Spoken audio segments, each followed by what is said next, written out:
Assalamualaikum warahmatullahi wabarakatuh. Anak-anak Spensaget yang Ibu banggakan, hari ini kita akan belajar mengenai teks deskripsi. Kompetensi dasar yang akan kita capai yaitu mengidentifikasi informasi dalam teks deskripsi tentang objek, sekolah, tempat wisata, tempat bersejarah, atau suasana pentas seni daerah yang didengar dan dibaca. Kemudian materi pada pembelajaran hari ini adalah pengertian teks deskripsi, isi teks, ciri umum teks, struktur teks, dan kaidah kebahasaan. Anak-anak sekalian, apa sih teks deskripsi itu? Teks deskripsi adalah sebuah paragraf di mana gagasan utamanya disampaikan dengan cara menggambarkan secara jelas objek, tempat, atau peristiwa yang sedang menjadi topik kepada pembaca, sehingga pembaca seolah-olah merasakan langsung apa yang sedang diungkapkan dalam teks tersebut. Jadi, dalam teks deskripsi, jika kalian menuliskan sesuatu, itu sedetail mungkin, sejelas mungkin, pembaca seolah-olah bisa merasakan, melihat, atau mendengar secara langsung. Isi teks deskripsi. Isi teks deskripsi adalah penggambaran atau deskripsi atau ciri-ciri dari sebuah objek, hal, atau peristiwa. Contoh, karena Ibu suka kucing, Ibu contohkan kucing. Molly adalah kucing kesayanganku. Dia adalah kucing betina yang saat itu aku temukan di pinggir jalan. Saat itu mungkin dia tersesat. Molly memiliki bulu yang halus dan berwarna putih. Bulu halusnya menyelimuti tubuhnya dari kepala sampai ke ekornya.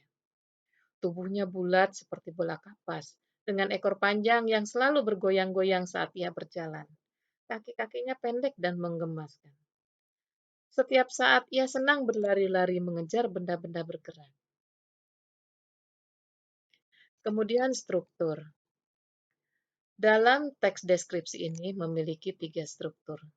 Yang pertama, identifikasi atau gambaran umum, yaitu berisi nama objek, sejarah lahirnya, makna nama, pernyataan umum tentang objek.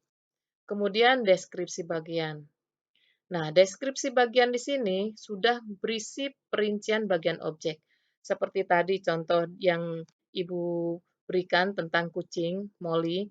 Dalam deskripsi bagian ini diceritakan bagaimana ciri-ciri Molly, bulunya, kakinya, ekornya, dan sebagainya. Kemudian simpulan atau kesan. Di sini berisi penegasan kita tentang apa yang telah kita uraikan. Misalnya, ternyata kucing Molly ini bukan hanya kucing yang lucu, tetapi dia juga cerdas. Jadi seperti itu. Kemudian di sini adalah ciri atau kaidah kebahasaan dalam teks deskripsi.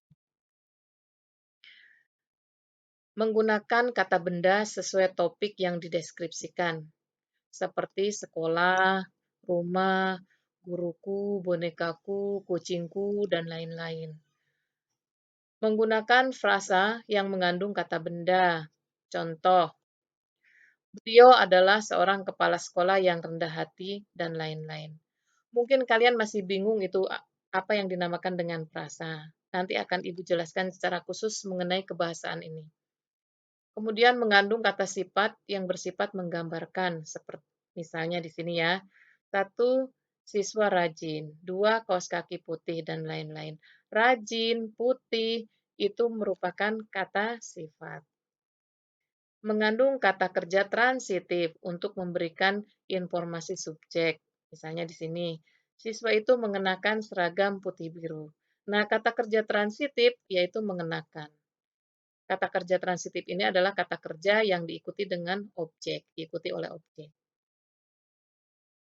Kemudian mengandung kata kerja, perasaan atau pendapat dengan tujuan mengungkapkan pandangan pribadi penulis mengenai subjek. Di sini Ibu contohkan, saya pikir itu adalah kucing cerdas. Di sini pendapat kita terhadap kucing. Kemudian mengandung kata keterangan untuk memberikan informasi tambahan mengenai objek, seperti dengan cepat, di rumah, di kantin, dan lain-lain. Kemudian mengandung bahasa kiasan berupa perumpamaan atau metafora. Contohnya, kulitnya lembut seperti benang sutra, bulunya halus seperti kapas. Nah, itu adalah bahasa kiasan. Baik anak-anak sekalian, Ibu akhiri untuk pembelajaran hari ini. Terima kasih atas perhatiannya. Wassalamualaikum warahmatullahi wabarakatuh.